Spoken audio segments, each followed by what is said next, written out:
Bonjour, monsieur Dommage. On les voit prendre des nouvelles des personnes âgées, distribuer des plateaux repas et même faire de la prévention santé.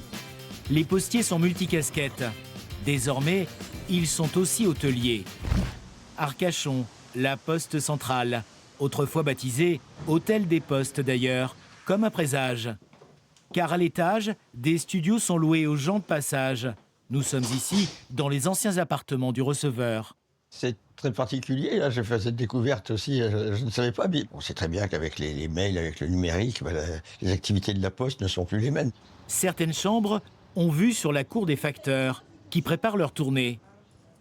Au rez-de-chaussée, l'accueil rappelle le passé. Donc, pour la petite histoire, ici, vous êtes dans l'ancien centre de tri des facteurs. Vous aviez la cabine du chef d'équipe en haut. En fait, il y avait toutes les tables de tri des facteurs.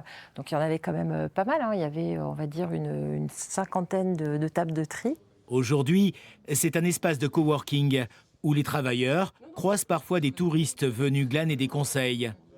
Il y a encore trace d'une activité de la Poste. Les conseillers bancaires sont là. Et la poste est juste derrière ce mur, en fait. Au guichet, on est loin d'imaginer que derrière la cloison, il y a des activités hôtelières. Et encore moins que des entreprises sont aussi domiciliées.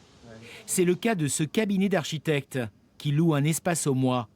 Un lieu facile à trouver pour ses clients. La première chose que je leur dis, c'est on est au-dessus de la Poste. Voilà. Et c'est facile parce que la Poste, c'est tout de suite visible. La Poste Immobilier dispose d'un des plus importants parcs de France. Ce test à Arcachon préfigure d'une nouvelle histoire pour ces bâtiments.